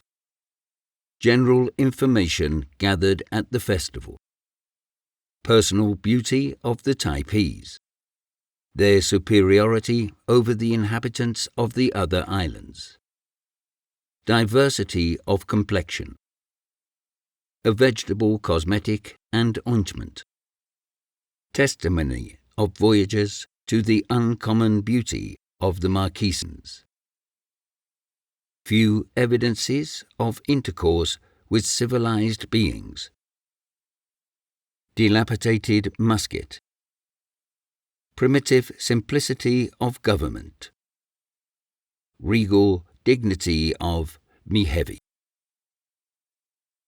Although I had been unable during the late festival to obtain information on many interesting subjects which had much excited my curiosity, still that important event had not passed by without adding materially to my general knowledge of the islanders.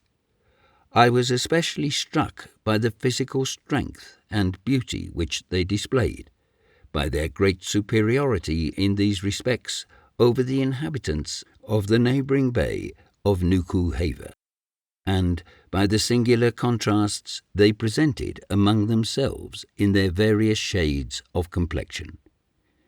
In beauty of form they surpassed anything I had ever seen. not a single instance of natural deformity was observable in all the throng attending the revels. Occasionally I noticed among the men the scars of wounds they had received in battle, and sometimes, though very seldom, the loss of a finger, an eye, or an arm, attributable to the same cause. With these exceptions, every individual appeared free from those blemishes which sometimes mar the effect of an otherwise perfect form. But their physical excellence did not merely consist in an exemption from these evils. Nearly every individual of their number might have been taken for a sculptor's model.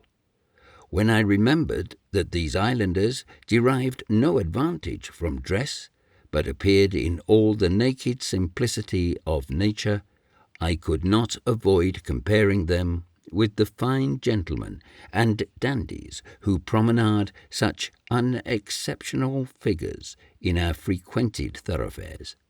Stripped of the cunning artifices of the tailor, and standing forth in the garb of Eden, what a sorry set of round-shouldered, spindle-shanked, crane-necked varlets would civilized men appear. Stuffed calves, padded breasts, and scientifically cut pantaloons would then avail them nothing, and the effect would be truly deplorable. Nothing in the appearance of the islanders struck me more forcibly than the whiteness of their teeth. The novelist always compares the masticators of his heroine to ivory, but I boldly pronounce the teeth of the Typee to be far more beautiful than ivory itself. The jaws of the oldest greybeards among them were much better garnished than those of most of the youths of civilized countries, while the teeth of the young and middle-aged, in their purity and whiteness, were actually dazzling to the eye. Their marvellous whiteness of the teeth is to be ascribed to the pure vegetable diet of these people, and the uninterrupted healthfulness of their natural mode of life. The men, in almost every instance, are of lofty stature, scarcely ever less than 6 feet in height, while the other sex are uncommonly diminutive. The early period of life at which the human form arrives at maturity in this generous tropical climate likewise deserves to be mentioned. A little creature, not more than 13 years of age, and who in other particulars might be regarded as a mere child, is often seen nursing her own baby, whilst lads who, under less ripening skies, would be still at school, are here responsible fathers of families. On first entering the Typee Valley, I had been struck with the marked contrast presented by its inhabitants with those of the bay I had previously left. In the latter place, I had not been favourably impressed with the personal appearance of the male portion of the population, although with the females, excepting in some truly melancholy instances, I had been wonderfully pleased. I had observed that even the little intercourse Europeans had carried on with the Nuku-Hava natives had not failed to leave its traces amongst them. One of the most dreadful curses under which humanity labours had commenced its havocs, and betrayed, as it ever does among the South Sea Islanders, the most aggravated symptoms. From this, as from all other foreign inflictions, the yet uncontaminated tenants of the Typee Valley were wholly exempt, and long may they continue so. Better will it be for them for ever to remain the happy and innocent heathens and barbarians that they now are, than, like the wretched inhabitants of the Sandwich Islands, to enjoy the mere name of Christians without experiencing any of the vital operations of true religion, whilst, at the same time, they are made the victims of the worst vices and evils of civilized life. Apart, however, from these considerations, I am inclined to believe that there exists a radical difference between the two tribes, if indeed they are not distinct races of men. To those who have merely touched at Nukuhava Bay, without visiting other portions of the island, it would hardly appear credible the diversities presented between the various small clans inhabiting so diminutive a spot. But the hereditary hostility which has existed between them for ages fully accounts for this. Not so easy, however, is it to assign an adequate cause of the endless variety of complexions to be seen in the Typee Valley. During the festival, I had noticed several young females whose skins were almost as white as any Saxon damsels, a slight dash of the mantling brown being all that marked the difference. This comparative fairness of complexion, though in a great degree perfectly natural, is partly the result of an artificial process, and of an entire exclusion from the sun. The juice of the papa root, found in great abundance at the head of the valley, is held in great esteem as a cosmetic, with which many of the females daily anoint their whole person. The habitual use of it whitens and beautifies the skin. Those of the young girls who resort to this method of heightening their charms never expose themselves to the rays of the sun, an observance, however, that produces little or no inconvenience, since there are but few of the inhabited portions of the vale which are not shaded over with a spreading canopy of boughs, so that one may journey from house to house, scarcely deviating from the direct course, and yet never once see his shadow cast upon the ground. The papa, when used, is suffered to remain upon the skin for several hours. Being of a light green colour, it consequently imparts for the time a similar hue to the complexion. Nothing, therefore, can be imagined more singularly than the appearance of these nearly naked damsels immediately after the application of the cosmetic. To look at one of them, you would almost suppose she was some vegetable in an unripe state, and that, instead of living in the shade forever, she ought to be placed out in the sun to ripen. All the islanders are more or less in the habit of anointing themselves, the women preferring the acker to papa, and the men using the oil of the coconut. Mihevi was remarkably fond of mollifying his entire cuticle with this ointment. Sometimes he might be seen with his whole body fairly reeking with the perfumed oil of the nut, looking as if he had just emerged from a soap boiler's vat, or had undergone the process of dipping in a tallow chandlery.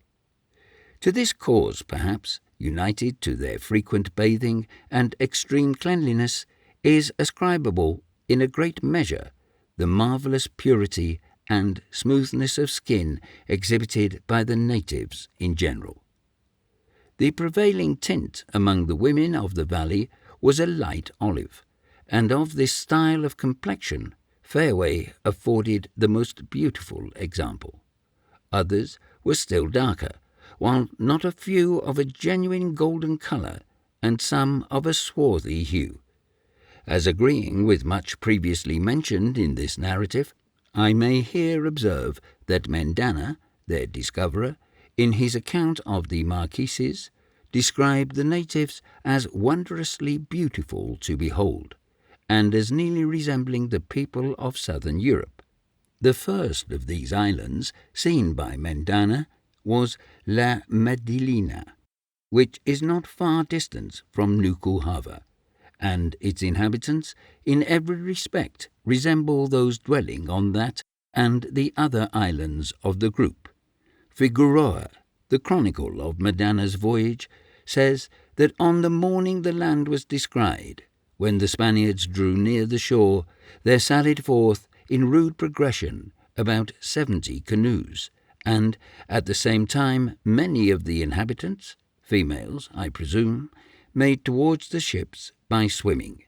He adds that in complexion they were nearly white, of good stature and finely formed, and on their faces and bodies were delineated representations of fishes and other devices.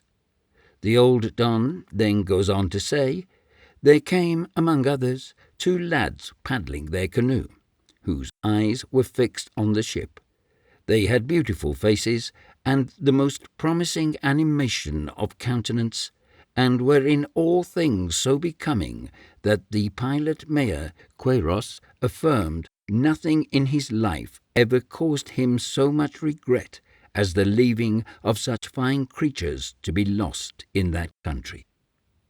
This passage, which is cited as an almost literal translation from the original, I have found in a small volume entitled Circumnavigation of the Globe, in which volume are several extracts from Dalrymple's Historical Collections. The last mentioned work I have never seen, but it is said to contain a very correct English version of great part of the learned Dr. Cristóbal Suaverde de Figueroa's History of Mendana's Voyage, published at Madrid, A.D. 1613. More than 200 years have gone by since the passage of which the above is a translation was written, and it appears to me now, as I read it, as fresh and true as if written but yesterday. The islanders are still the same, and I have seen boys in the Typee valley of whose beautiful faces and promising animation of countenance no one who has not beheld them can form any adequate idea. Cook, in the account of his voyage, pronounces the Marquesans as by far the most splendid islanders in the South Seas. Stewart, the chaplain of the U.S. ship Vincennes, in his Scenes in the South Seas, expresses in more than one place his amazement at the surpassing loveliness of the women, and says that many of the Nukuhava damsels reminded him forcibly of the most celebrated beauties in his own land. Fanning, a Yankee mariner of some reputation, likewise records his lively impressions of the physical appearance of these people, and Commodore David Porter of the U.S. frigate Essex is said to have been vastly smitten by the beauty of the ladies. Their great superiority over all other Polynesians cannot fail to attract the notice of those who visit the principal groups in the Pacific. The voluptuous Tahitians are the only people who at all deserve to be compared with them, while the dark-haired Hawaiians and the woolly-headed Fijis are immeasurably inferior to them. The distinguishing characteristic of the Marquesan Islanders, and that which at once strikes you, is the European cast of their features, a peculiarity seldom observable among other uncivilized people. Many of their faces present profiles classically beautiful, and in the valley of Typee I saw several who, like the stranger Manu, were in every respect models of beauty. Some of the natives present at the Feast of Calabashes had displayed a few articles of European dress, disposed, however, about their persons after their own peculiar fashion. Among these I perceived 2 pieces of cotton cloth, which poor Toby and myself had bestowed upon our youthful guides the afternoon we entered the valley. They were evidently reserved for gala days, and during those of the festival they rendered the young islanders who wore them very distinguished characters. The small number who were similarly adorned, and the great value they appeared to place upon the most common and most trivial articles, furnished ample evidence of the very restricted intercourse they held with vessels touching at the island. A few cotton handkerchiefs of a gay pattern tied about the neck and suffered to fall over the shoulder. Strips of fanciful calico swathed about the loins were nearly all I saw.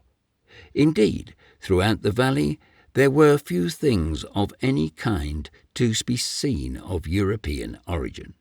All I ever saw, besides the articles just alluded to, were the 6 muskets preserved in the Thai, and 3 or 4 similar implements of warfare hung up in the other houses. Some small canvas bags, partly filled with bullets and powder, and half a dozen old hatchet heads, with the edges blunted and battered to such a degree as to render them utterly useless. These last seemed to be regarded as nearly worthless by the natives, and several times they held up one of them before me and, throwing it aside with a gesture of disgust, manifested their contempt for anything that could so soon become unserviceable. But the muskets, the powder, and the bullets were held in most extravagant esteem. The former, from their great age and the peculiarities they exhibited, were well worthy a place in any antiquarian's armoury. I remember in particular one that hung in the Thai, and which Mehevi, supposing as a matter of course that I was able to repair it, had put into my hands for the purpose. It was one of those clumsy, old-fashioned English pieces known generally as Tower Hill muskets, and, for aught I know, might have been left on the island by Wallis, Carteret, Cook, or Vancouver. The stock was half-rotten and worm-eaten. The lock was rusty and about as well adapted to its ostensible purpose as an old door hinge. The threading of the screws about the trigger was completely worn away, while the barrel shook in the wood. Such was the weapon the chief desired me to restore to its original condition. As I did not possess the accomplishments of a gunsmith, and was likewise destitute of the necessary tools, I was reluctantly obliged to signify my inability to perform the task. At this unexpected communication, Mehevi regarded me for a moment as if he half suspected I was some inferior sort of white man, who after all did not know much more than a Typee. However, after a most laboured explanation of the matter, I succeeded in making him understand the extreme difficulty of the task. Scarcely satisfied with my apologies, however, he marched off with the superannuated musket in something of a huff, as if he would no longer expose it to the indignity of being manipulated by such unskilful fingers. During the festival, I had not failed to remark the simplicity of manner, the freedom from all restraint, and, to a certain degree, the equality of condition manifested by the natives in general. No one appeared to assume any arrogant pretensions. There was little more than a slight difference in costume to distinguish the chiefs from the other natives. All appeared to mix together freely and without any reserve, although I noticed that the wishes of a chief, even when delivered in the mildest tone, received the same immediate obedience which elsewhere would have been accorded to a peremptory command. What may be the extent of the authority of the chiefs over the rest of the tribe, I will not venture to assert, but from all I saw during my stay in the valley, I was induced to believe that in matters concerning the general welfare it was very limited. The required degree of deference towards them, however, was willingly and cheerfully yielded, and as all authority is transmitted from father to son, I have no doubt that one of the effects here, as elsewhere, of high birth is to induce respect and obedience. The civil instructions of the Marquesas Islands appear to be in this, as in other respects, directly the reserve of those of the Tahitian and Hawaiian groups, where the original power of the king and chiefs was far more despotic than that of any tyrant in civilized countries. At Tahiti, it used to be death for one of the inferior orders to approach, without permission, under the shadow of the king's house, or to fail in paying the customary reverence when food destined for the king was borne past them by his messengers. At the Sandwich Islands, Kahumanu, the gigantic old dowager queen, a woman of nearly 400 pounds weight, and who is said to be still living at Maui, was accustomed, in some of her terrific gusts of temper, to snatch up an ordinary-sized man who had offended her and snap his spine across her knee. Incredible as this may seem, it is a fact. While at La Hainan Luna, the residence of his monstrous Jezebel, a humpbacked wretch was pointed out to me who, some 25 years previously, had had the vertebrae of his backbone very seriously discomposed by his gentle mistress. The particular grades of rank existing among the chiefs of Typee I could not in all cases determine. Previous to the Feast of Calabashes, I had been puzzled what particular station to assign to Mihevi, but the important part he took upon that occasion convinced me that he had no superior among the inhabitants of the valley. I had invariably noticed a certain degree of deference paid to him by all with whom I had ever seen him brought in contact. But when I remembered that my wanderings had been confined to a limited portion of the valley, and that towards the sea a number of distinguished chiefs resided, some of whom had separately visited me at Maheo's house, and whom, until the festival, I had never seen in the company of Mihevi, I felt disposed to believe that his rank, after all, might not be particularly elevated. The revels, however, had brought together all the warriors whom I had seen individually and in groups at different times and places.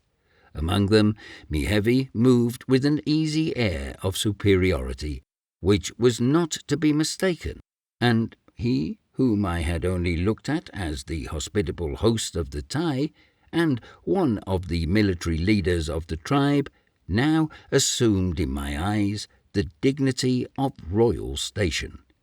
His striking costume, no less than his naturally commanding figure, seemed indeed to give him preeminence over the rest.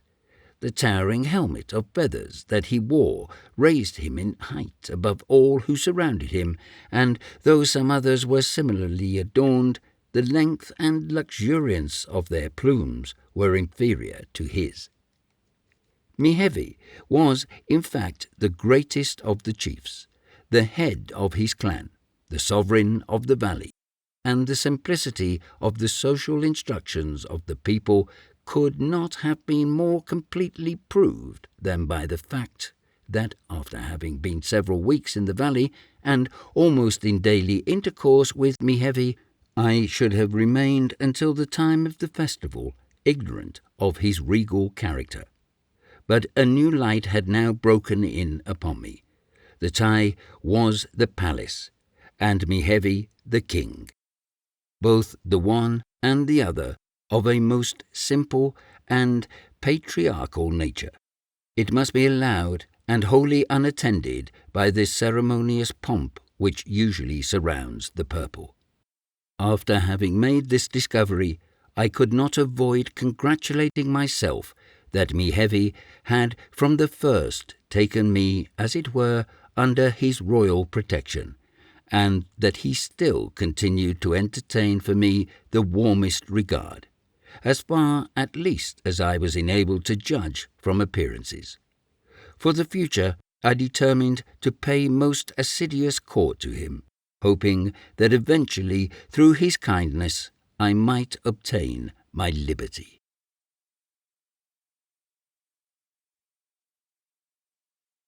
Chapter 26.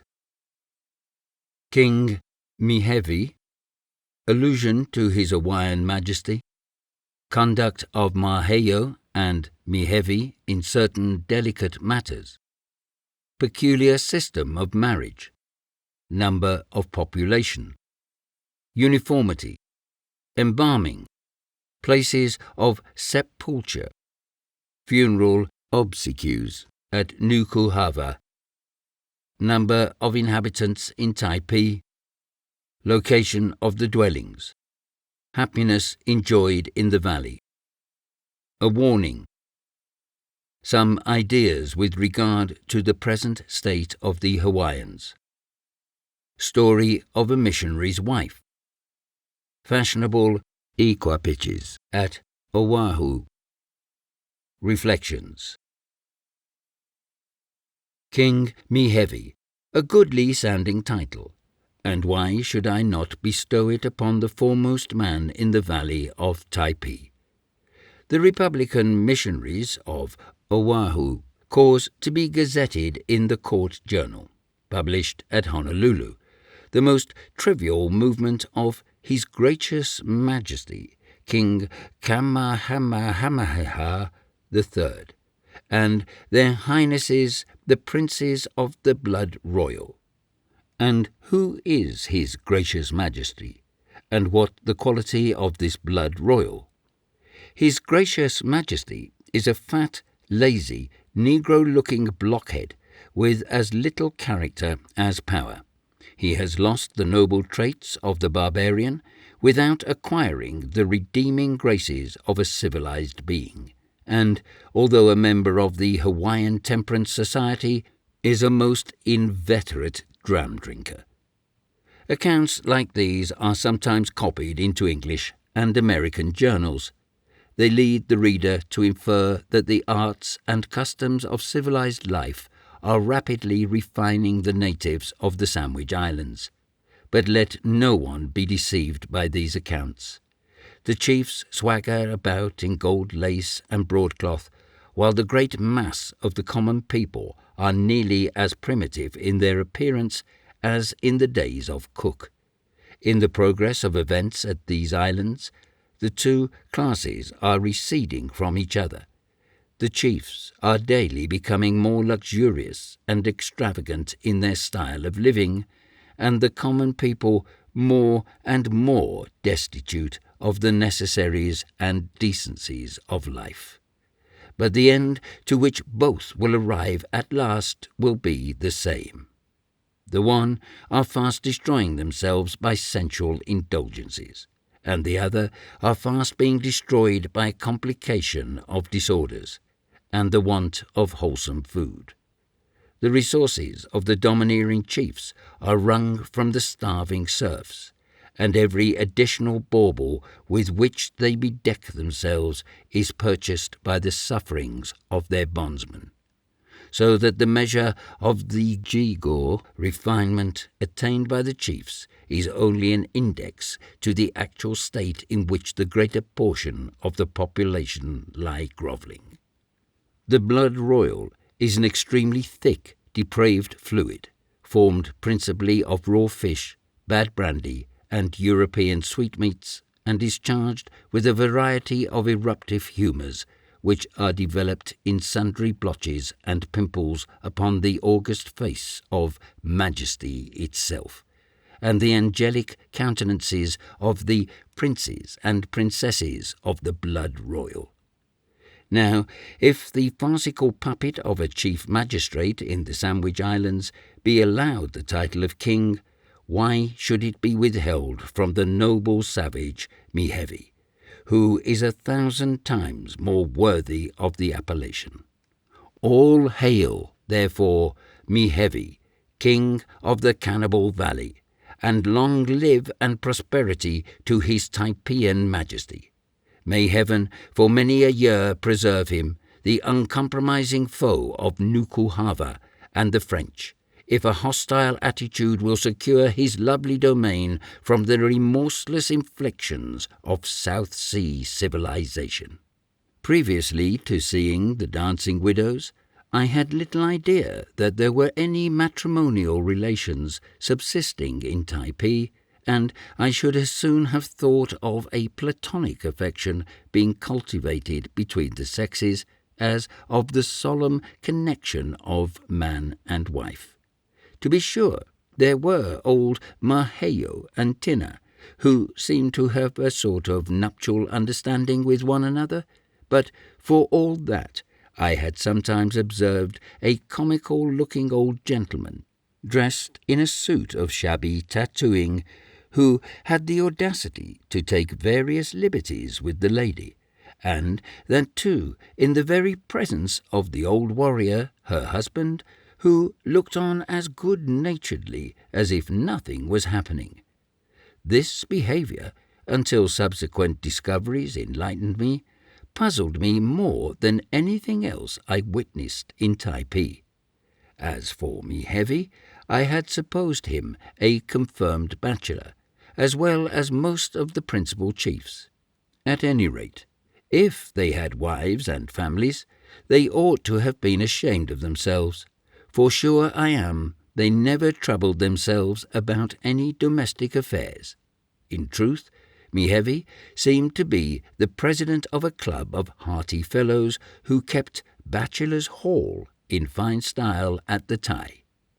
I had no doubt but they regarded children as odious encumbrances, and their ideas of domestic felicity were sufficiently shown in the fact that they allowed no meddlesome housekeepers to turn topsy-turvy those snug little arrangements they had made in their comfortable dwelling.